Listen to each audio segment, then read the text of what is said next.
Hello everyone, welcome back to my YouTube channel Rahul UPSC math. Dear student, आज के lecture में हम class 8th की जो एक्सरसाइज 3.3 है उसको सॉल्व करेंगे। प्रीवियस लेक्चर में हमने एक्सरसाइज 3.2 को आपको समझा लिया था। आज के लेक्चर में हमें एक्सरसाइज 3.3 के क्वेश्चंस को सॉल्व करना है। ठीक है, तो ये जो लेक्चर रहेगा इंग्लिश मीडियम का रहेगा, तो इंग्लिश मीडियम वाले बच्चे इसको ध्यान से देखें पहले।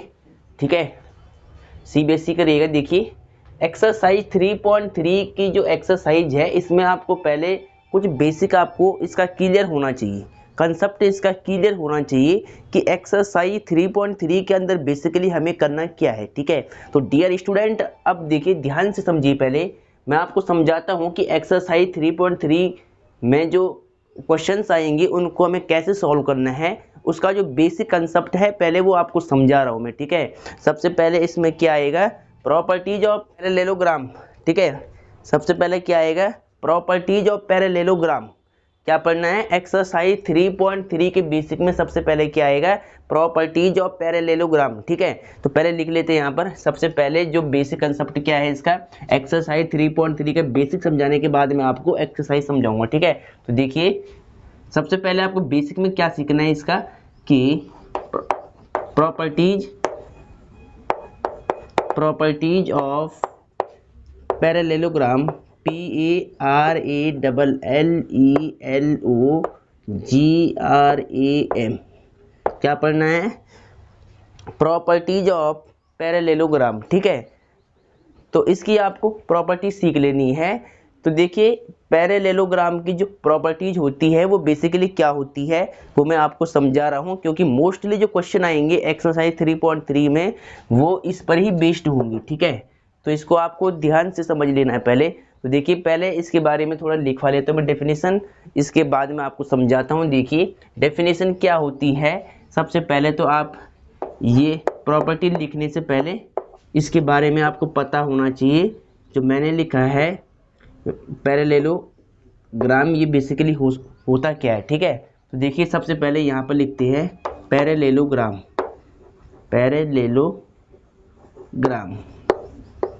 इसको शॉर्ट में लिखते, देखिए ऐसे पैरेलल का सिंबल लगाना है और ऊपर GM लिखना है, ग्राम। ठीक है, इसको शॉर्ट में लिखने का ये रूल है। ठीक है, तरीका है। तो डेफिनेशन क्या कहती है, a quadrilateral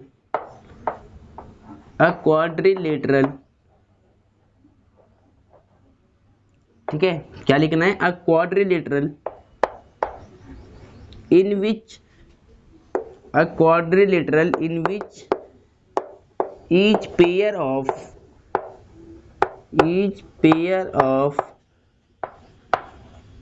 opposite side are parallel and equal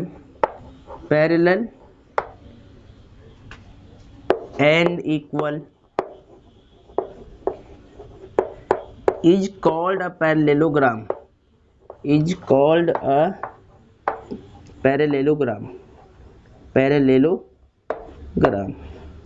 ठीक है, तो देखिए मैंने क्या लिखा है कि जो पैरेललोग्राम है वो बेसिकली होता क्या है, प्रॉपर्टीज क्या होती है। प्रॉपर्टीज से पहले आपको डेफिनेशन पढ़ना पड़ेगा।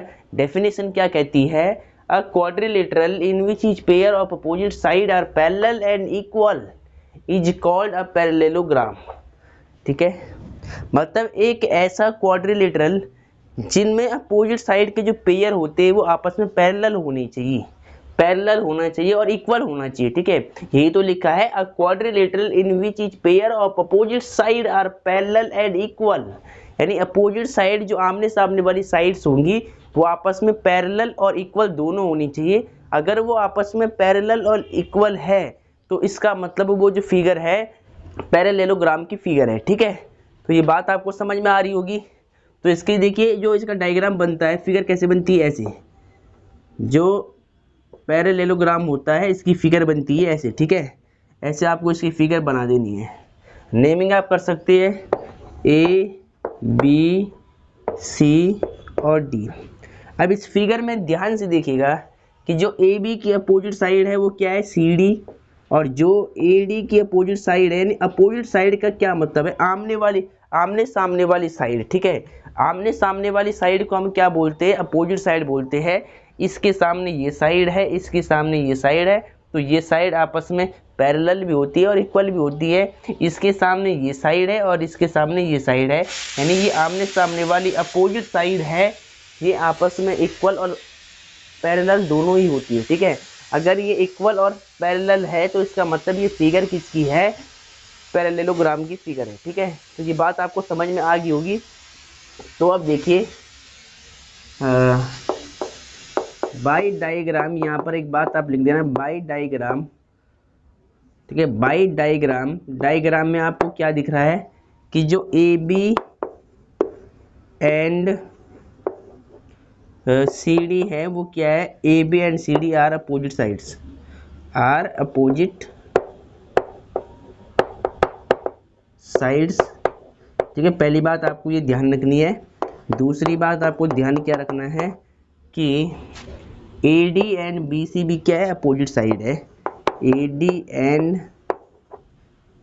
B C are opposite sides, opposite sides. तो ये दोनों बातें आपको पता होनी चाहिए, पहली बात।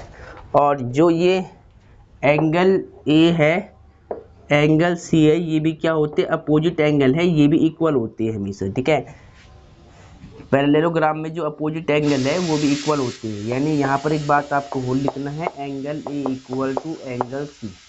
ठीक है, ये क्या है, अपोजिट एंगल है। पहले आप यहाँ पर ऐसे लिख ले कि angle A and angle C are opposite angle, angle C यानी कि angle C are opposite angle, opposite angles. ठीक है, पहले तो आपको ये बात मालूम होनी चाहिए अपोजिट एंगल किसको बोलते हैं, अपोजिट साइड किसको बोलते हैं। उसके बाद हम इसके बाद में प्रॉपर्टी आपको समझाएंगे। देखिए फोर्थ में क्या है, एंगल ए एंगल सी क्या है, अपोजिट एंगल है। तो इसी प्रकार सिमिलरली एंगल डी और एंगल बी भी क्या होंगे, अपोजिट एंगल है। अपोजिट का मतलब आमने सामने वाले एंगल, तो angle B and angle D are opposite angles. ठीक है, अपोजिट एंगल्स ऐसे आपको लिख लेना पहले। चलो, तो इस फिगर के बारे में थोड़ा जानकारी मैंने आपको दे दी है। ठीक है, और इसमें खास बात क्या होती है, अपोजिट साइड पैरेलल और इक्वल दोनों ही होता है। यहाँ पे लिखा गया डेफिनेशन कि पैरेललोग्राम क्या होता है, a quadrilateral in which is pair of opposite side are parallel and equal is called a parallelogram. ठीक है, तो इसको आपको पहले नोट कर लेना है, इसको पहले आप लिख ले। इसके बाद जो इम्पोर्टेंट चीज़ आती है प्रॉपर्टी हम पढ़ेंगे। ठीक है, चलो सभी ने लिख लिया होगा। अब देखिए प्रॉपर्टीज हम हेडिंग लगा देते हैं, प्रॉपर्टीज ऑफ पैरेललोग्राम। ठीक है, तो इसको सबसे पहले आप लगा ले। तो अब देखिए, अब एक बात आपको और मालूम होनी चाहिए। देखिए ये फिगर मैंने किसकी बना दी है, पैरेललोग्राम की फिगर बना दी मैंने ऐसे करके। तो जो ये देखिए ये साइड और ये साइड आपस में पैरेलल होती है, तो इन दोनों साइड के बीच में जो ये लाइन है ना, इसको अगर आप मान लो कि ये लाइन ट्रांसवर्सल है, तो ये एंगल और ये एंगल क्या होता है, हमेशा को इंटीरियर एंगल। क्या होता है, को इंटीरियर एंगल। ठीक है, आपने पढ़ा था 7th क्लास में, अगर दो लाइंस आपस में इंटरसेक्ट होती है, यानी ये एल लाइन है, ये एम लाइन है, और इन दोनों लाइंस को एक लाइन कट करती है किसी भी पॉइंट पर, मान लिया यहाँ पर P, यहाँ पर Q पर, इसको कट कर लेती है। तो अब देखिए यहाँ पर कंडीशन क्या बन रही है कि इन दोनों लाइंस को ये लाइन कट कर रही है, तो इस लाइन का नाम क्या होता है, ट्रांसवर्सल लाइन होता है। क्या होता है, ट्रांसवर्सल लाइन। और जो L और M है, ये दोनों लाइंस कैसे होती हैं, पैरेलल लाइंस। ठीक है, तो ये बात आपको ध्यान में रखना है। तो इसके बाद अब डियर स्टूडेंट ध्यान से देखिए, ये जो लाइन है, ये लाइन ट्रांसवर्सल लाइन है, और ये दोनों लाइन कैसे लाइन होती है, पैरेलल लाइंस, पैरेलल लाइंस होती है। ठीक है, अब देखिए अगर ट्रांसवर्सल लाइन इन दोनों लाइंस को कट करती है, तो जो ये एंगल है ना, सेम डायरेक्शन में बने हुए, जो सेम डायरेक्शन के एंगल है, देखिए इस लाइन से नीचे की ओर ये एंगल और इस लाइन से नीचे की ओर ये एंगल, ये दोनों एंगल कैसे होते हैं, कॉरस्पॉन्डिंग एंगल। सिमिलरली अगर ये एंगल है तो ये दोनों एंगल देखिए डायरेक्शन दोनों की सेम है, नीचे की साइड है, तो ये दोनों एंगल्स क्या हो जाएंगे, कॉरस्पॉन्डिंग एंगल्स। उसके बाद देखिए अगर ये लाइन ट्रांसवर्सल है, ये लाइंस पैरेलल है, तो अब देखिए ये एंगल और ये एंगल देखिए अपोजिट है बिल्कुल, एक लाइन ऐसे जा रही है, ये एंगल इधर बना, ये एंगल उधर बना, तो ये दोनों एंगल क्या होते हैं, ऑल्टरनेट इंटीरियर एंगल। ठीक है। सिमिलरली अगर ये एंगल है और ये एंगल है, तो ये एंगल भी आपस में इक्वल होते हैं, इनका रीजन क्या रहता है, ऑल्टरनेट इंटीरियर एंगल। इसके बाद देखिए ये एंगल हो गया और ये एंगल हो गया, ये दोनों एंगल कैसे होते हैं, को इंटीरियर एंगल। ट्रांसवर्सल लाइन और पैरेलल लाइन के बीच में बने हुए दो एंगल, उनका सम कितना होता है, 180 होता है, और ये क्या होता है, को इंटीरियर एंगल होते हैं दोनों। ठीक है, तो ये आपको समझ में आना चाहिए। जैसे ये एंगल बना दो आप, ये एंगल देखिए डायरेक्शन दोनों की ऊपर है, तो ये एंगल और ये एंगल कैसे हो जाएगा, कॉरेस्पॉन्डिंग। सिमिलरली ये एंगल और ये एंगल क्या हो जाएगा, कॉरेस्पॉन्डिंग एंगल हो जाएगा। अब देखिए ये लाइंस आपस में कट कर रही है, तो ये एंगल और ये एंगल इसके आमने सामने वाला, देखिए जब दो लाइंस आपस में ऐसे कट करती है, तो जो आमने सामने वाले जो एंगल्स होते हैं इनको बोलते हैं वर्टिकली अपोजिट एंगल। ये हमेशा इक्वल होती है। ठीक है, तो ये एंगल भी क्या है, वर्टिकली अपोजिट एंगल है, ये इक्वल हो जाएंगे।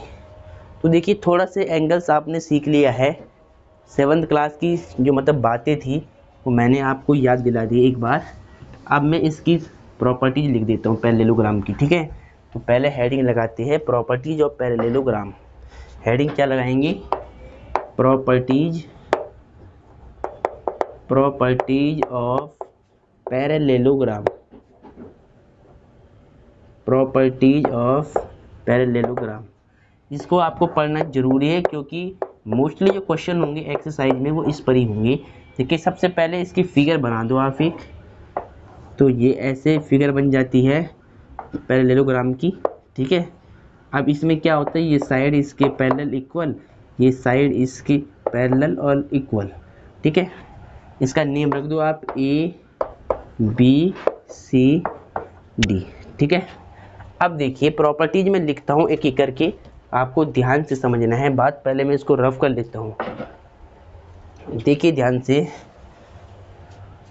प्रॉपर्टी फर्स्ट क्या कहती है, प्रॉपर्टी फर्स्ट। ठीक है, तो फर्स्ट में इसके दो पार्ट है, इसको आपको ध्यान से देखना है कि अपोजिट साइड जो होती है ये इक्वल होती है, तो आप यहाँ पे लिख सकते हैं सबसे पहले जो इसकी प्रॉपर्टी है, द अपोजिट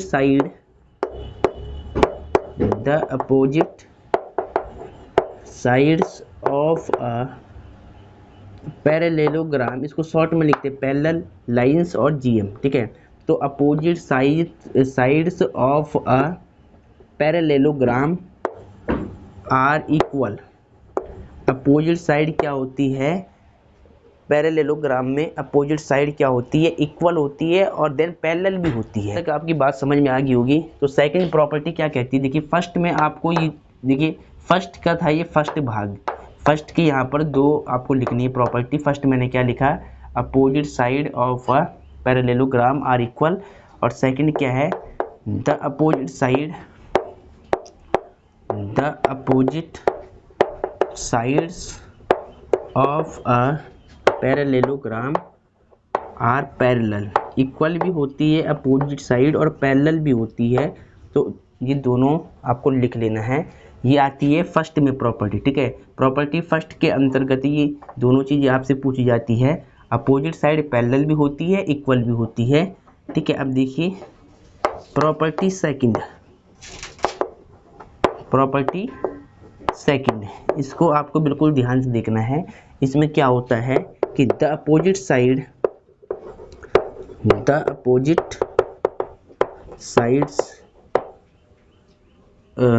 लिख लो आप, या तो आप यहाँ पे लिख लो द अपोजिट एंगल्स। साइड तो हमने लिख लिया, तो the opposite angles of a parallelogram are equal. Opposite angle भी क्या होते हैं, इक्वल होते हैं, यानी ये एंगल इसके इक्वल, ये एंगल इसके इक्वल, ये साइड इसके इक्वल, ये साइड इसके इक्वल, ठीक है, और साथ में पैरेलल भी होती है। तो the opposite angles of a parallelogram are equal, ठीक है। और उसके बाद देखिए अपोजिट साइड अगर पैरेलल होती है तो अपोजिट साइड क्या है, ए बी है, ये पैरेलल हो जाएगा डी सी का, एंड अपोजिट साइड क्या थी, ए डी बी सी के, तो ए डी पैरेलल हो जाएगा बी सी का, ठीक है। दूसरी में हमने क्या लिखा था कि opposite side of a parallelogram are equal, opposite side equal होती है, यानी ए बी इक्वल हो जाएगा सी डी के, एंड यहाँ लिख देना एंड, और उसके बाद ए डी इक्वल हो जाएगा बी सी का, ठीक है। अपोजिट साइड इक्वल हो जाएंगी दोनों, ये साइड इसके इक्वल, ये साइड इसके इक्वल, और साथ में पैरेलल भी हो जाती है, ठीक है। तो उसके बाद देखिए the opposite angles of a parallelogram are equal, equal भी होते हैं अपोजिट एंगल, यानी एंगल ए इक्वल हो जाएगा एंगल सी के, और एंगल बी इक्वल हो जाएगा एंगल डी के, ठीक है। तो ये तो इसकी होगी दो प्रॉपर्टीज, बाकी दो आपको होल लिखनी है, ठीक है। पहले इसको आप लिख लें, तो ये आपने नोट कर लिया होगा। चलो, तो एंगल अपोजिट एंगल इक्वल होते हैं, अपोजिट साइड इक्वल होती है, अपोजिट साइड पैरेलल होती है। अब हमने क्या पढ़ा है कि प्रॉपर्टी नंबर, इसको थर्ड बोल सकते हैं आप। देखिए इसमें क्या होता है, the diagonals of a parallelogram are bisect each other, जो डायगोनल्स होते हैं वो क्या होते हैं, बाइसेक्ट होते हैं, ठीक है, यानी इक्वल पार्ट में डिवाइड होते हैं। जो इसकी डायगोनल है, ये डायगोनल हो गया ई सी, ये बी डी डायगोनल हो गया, यहाँ पर इंटरसेक्शन पॉइंट को आपने ओ मान लिया।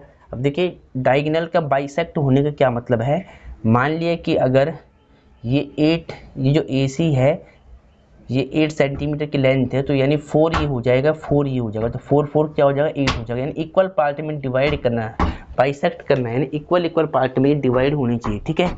तो यानी अगर ये आपस में बाइसेक्ट कर रहे हैं तो ओ ए इक्वल हो जाएगा ओ सी के, ओ बी इक्वल हो जाएगा ओ डी के। तो यहाँ पर आप लिख सकते हैं बाइसेक्ट का मतलब क्या होता है कि O B equal to O D and O A equal to O C, ठीक है। इसको बोलते हैं बाइसेक्ट करना है, कि अगर ये दोनों पार्ट इक्वल हो जाए, इस डायगोनल के अगर ये दोनों पार्ट इक्वल हो जाए तो इसको बोलेंगे बाइसेक्ट, ठीक है।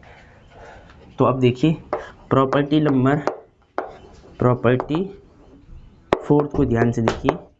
इसमें बेसिकली होता क्या है कि जो एडजेसेंट एंगल होते हैं ना, देखिए एडजेसेंट एंगल कहाँ पर होंगे, ये अगर पैरेललोग्राम है ए बी सी डी, तो इसमें देखिए ये साइड पैरेलल है इसके, तो ये एंगल पूरा ये एंगल और पूरा ये एंगल, यानी ये एंगल और ये एंगल क्या होते हैं, एडजेसेंट एंगल होते हैं। एक ही साइड पे ऐसे एंगल बना हुआ, ऐसे एंगल बना हुआ, तो ये दोनों साइड क्या होते हैं, मतलब दोनों एंगल्स क्या होते हैं, एडजेसेंट एंगल होते हैं। तो ये एडजेसेंट एंगल है, ये और ये, फिर ये और ये, फिर ये और ये। अगर ये एडजेसेंट एंगल है और ये लाइन इसके पैरेलल है, और ये लाइन अगर यहाँ पे ट्रांसवर्सल है, तो इन एंगल का सम कितना होता है, 180। ये सप्लीमेंट्री होते हैं। रीजन आप क्या लिख सकते हैं, the adjacent angle of a parallelogram are supplementary, या तो आप यहाँ पे लिख सकते हैं सम ऑफ को इंटीरियर एंगल, कुछ भी लिख सकते हैं। तो देखिए मैं यहाँ पर लिख के दिखाता हूँ आपको क्या लिखना है, या तो आप ये लिख दें कि द एडजेसेंट एंगल्स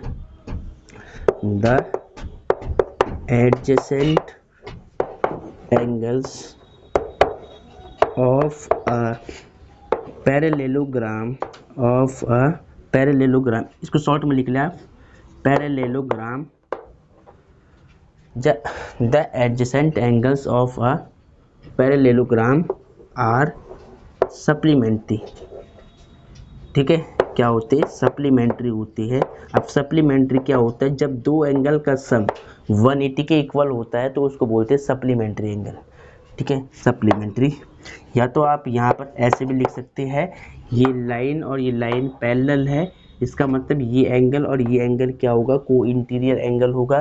तो यहाँ पर आप ये भी लिख सकते हैं कि सम ऑफ को इंटीरियर, यानी कि को इंटीरियर एंगल इज 180। ठीक है, जो सम ऑफ को इंटीरियर एंगल, यानी जो ये को इंटीरियर एंगल है, ये दोनों और ये दोनों, इनका सम क्या होता है, 180 के इक्वल होता है। तो ये थी इसकी प्रॉपर्टी, ये आपको याद करना है, एक एक क्वेश्चन में अप्लाई होगा ये भी। ठीक है, तो अब देखिए ये आपने लिख लिया होगा, इसको मैं रफ कर लेता हूँ। ठीक है, चलो अब हम क्वेश्चंस पे आते हैं। क्वेश्चन में आपको एक एक बातें समझ में आएगी। ठीक है, सबसे पहले मैं एडजेसेंट एंगल का थोड़ा सा लिख लेता हूँ नीचे। देखिए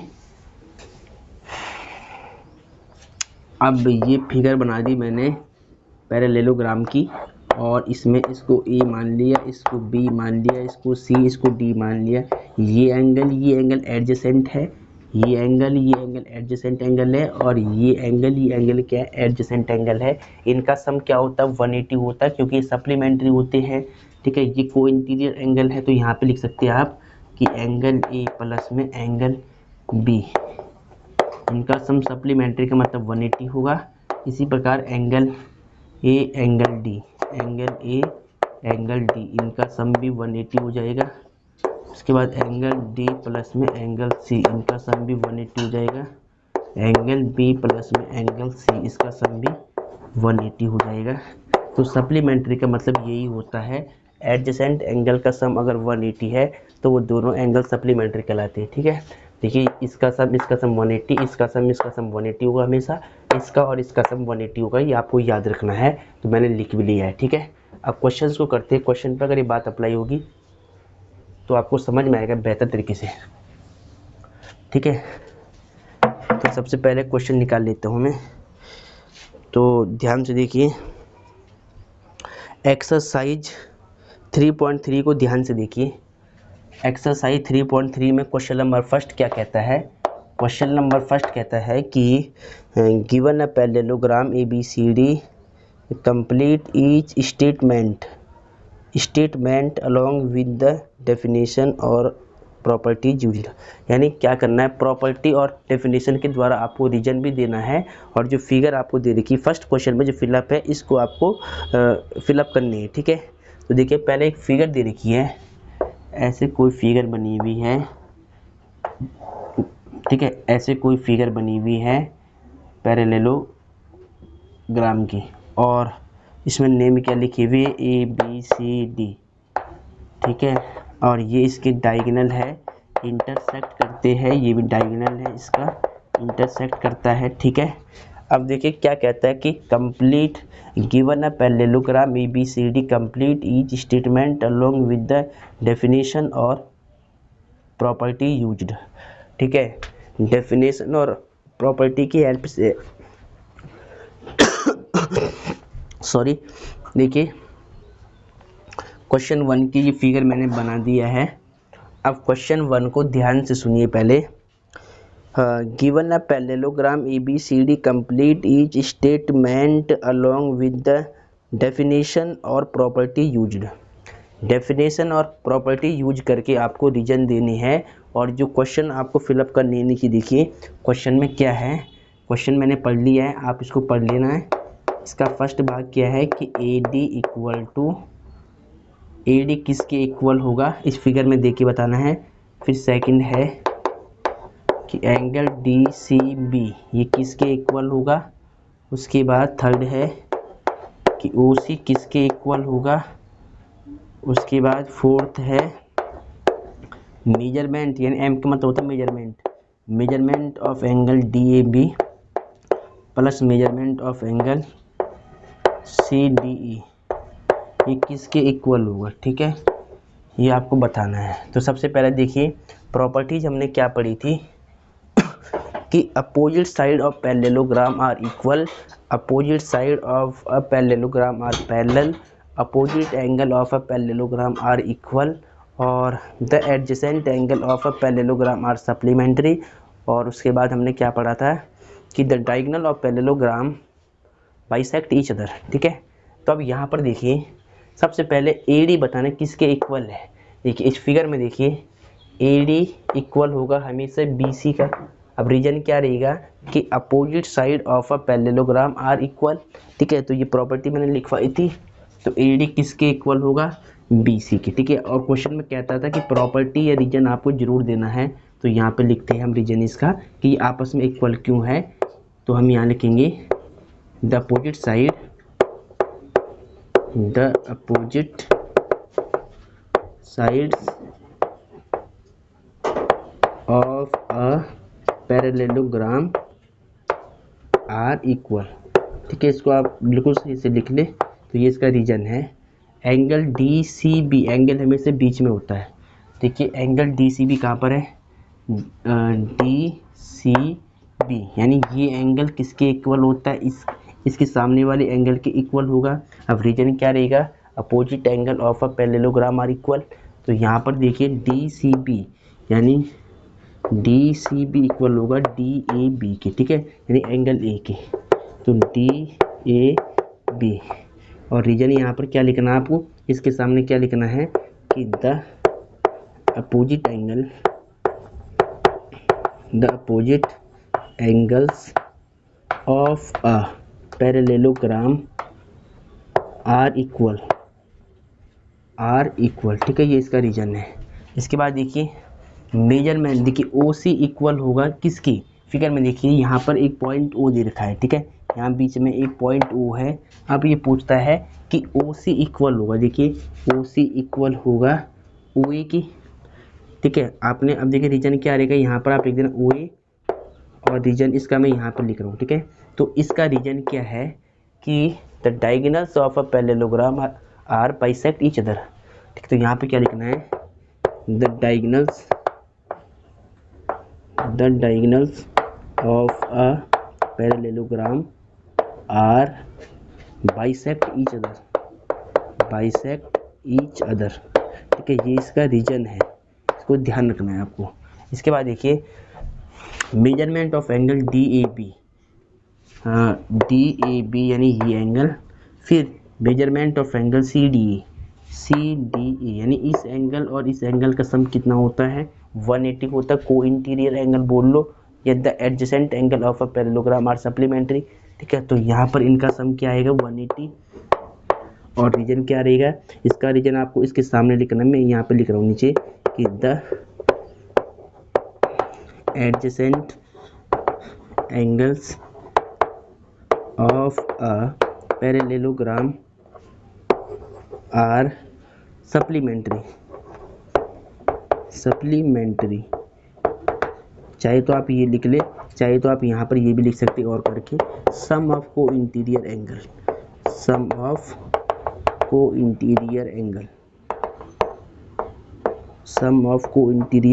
एंगल्स, ऐसे भी लिख सकते हैं। इसका रीजन ठीक है दोनों का बिल्कुल राइट है, तो इसको पहले आप नोट कर ले। तो डियर स्टूडेंट, ये आपने नोट कर लिया होगा, इसको पहले सभी बच्चे तुरंत लिख ले। ठीक है, अब देखिए दूसरे क्वेश्चन करते हैं। ये जो NCERT की नई बुक है उसके अकॉर्डिंग मैं आपको समझा रहा हूँ। ठीक है, सारी बातें। तो अब आपको ध्यान देना है एक एक बात पर। तो क्वेश्चन फर्स्ट खत्म हो गया। अब देखिए सेकंड क्वेश्चन की ओर देखिए। पहले सेकंड क्वेश्चन क्या कहता है कि consider the following parallelogram, find the values of unknown XYZ। ठीक है, पहले क्वेश्चन 2 लिख लेते हैं। क्वेश्चन 2 देखिए ध्यान से।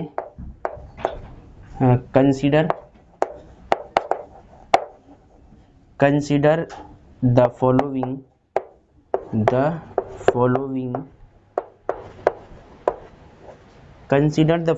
Parallelogram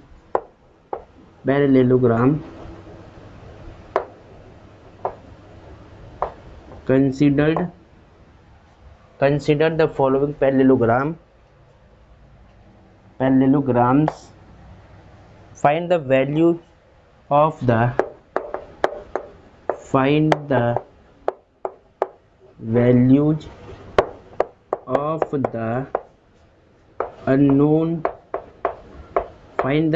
of the unknown X, Y and Z। ठीक है, कुछ फिगर आपको दे रखी है, आपको उन फिगर में देखकर X Y Z find out करना है। ठीक है, तो देखिए पहले जो फर्स्ट फिगर दे रखी है तो पैरेललोग्राम की, उसको बना देते हैं और इसमें से हम एक्स वाई जेड निकालेंगे। पहले देखिए ये एंगल कितना है, ये एंगल एक बार मैं देख लेता हूँ, ये एंगल है एक्स जेड, ये एंगल क्या है, ये जेड है, ये एंगल वाई है और ये एंगल एक्स है और ये एंगल 100 है। ठीक है, और इसके नेम भी रखे हुए ए बी सी और डी। ठीक है, अब क्वेश्चन क्या कहता है, देखिए पहले ध्यान से, consider the following parallelograms, find the values of the unknown X Y Z. देखिए इस फिगर में देखकर आपको एक्स वाई जेड की वैल्यू फाइंड आउट करनी है। तो देखिए सबसे पहले फर्स्ट क्वेश्चन को हम कर लेते हैं, ये इसका फर्स्ट पार्ट है। ठीक है, चलो देखिए कैसे करेंगे, सबसे पहले सॉल्यूशन आपको लिख लेना है। ठीक है, देखिए ये फिगर किसकी बनी हुई है, पैरेललोग्राम की बनी हुई है। तो अब हम क्या जानते हैं कि जो एंगल y है वही एंगल ये 100 हो जाएगा। अपोजिट एंगल इक्वल होते हैं पैरेललोग्राम में, तो वही बात मैं यहाँ पे लिखता हूँ कि जो y इक्वल टू कितना हो जाएगा 100। रीजन क्या रहेगा, द अपोजिट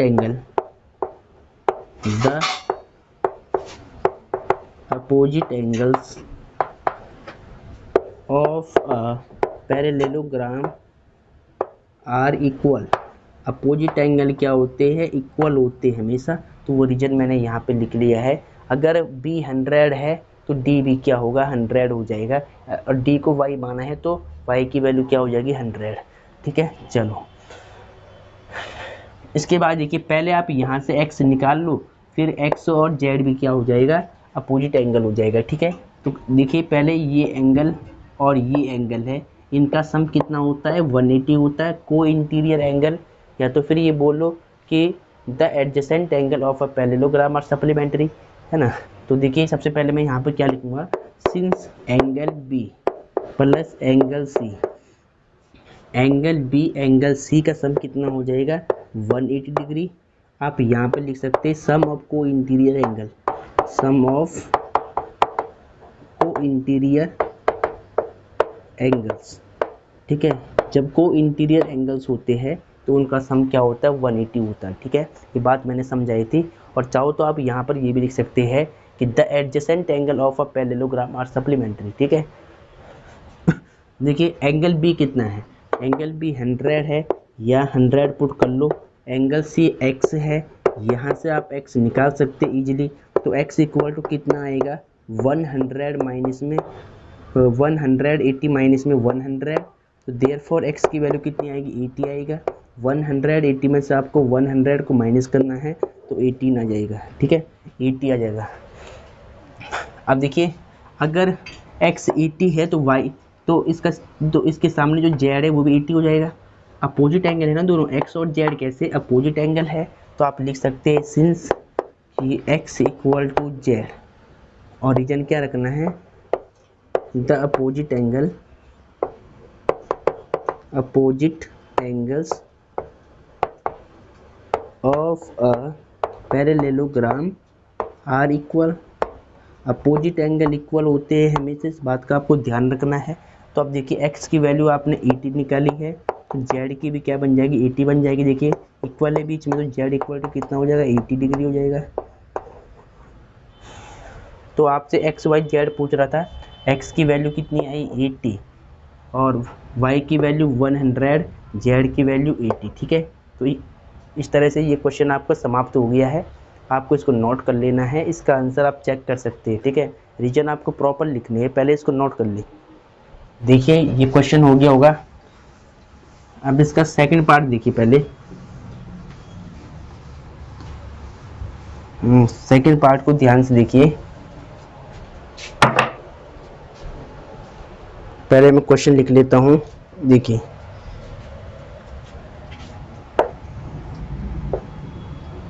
सेकंड पार्ट आपको बिल्कुल ध्यान से समझ लेना है। पहले इस तरह से इसकी फिगर बनी हुई है। ठीक है, ये एंगल 50 है, ये एंगल y है, ये एंगल x है और ये एंगल z है। ठीक है, तो एक्स वाई जेड आपको फाइंड करना है। तो देखिए कैसे करेंगे।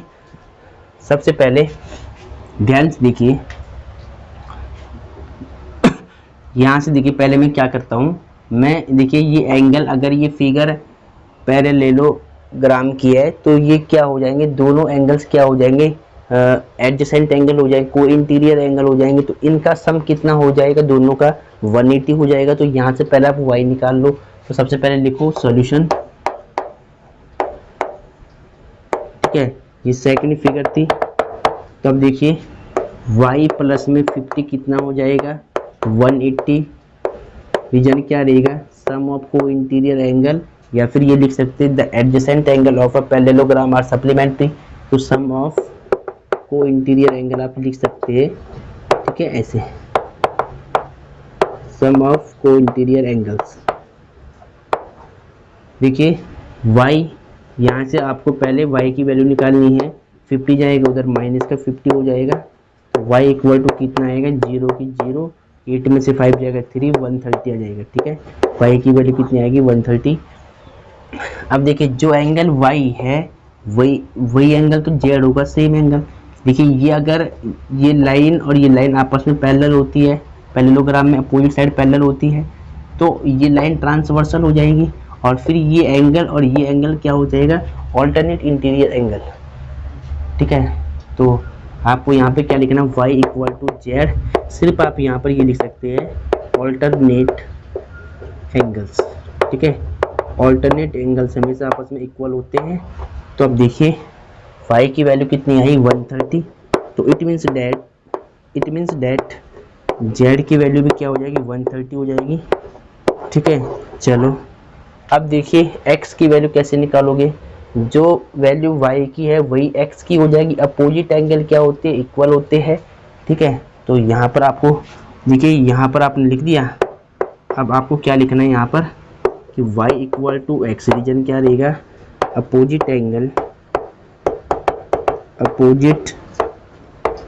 Angles of parallelogram are equal, opposite angle equal होते पैरेललोग्राम में, तो यानी y x के इक्वल होगा।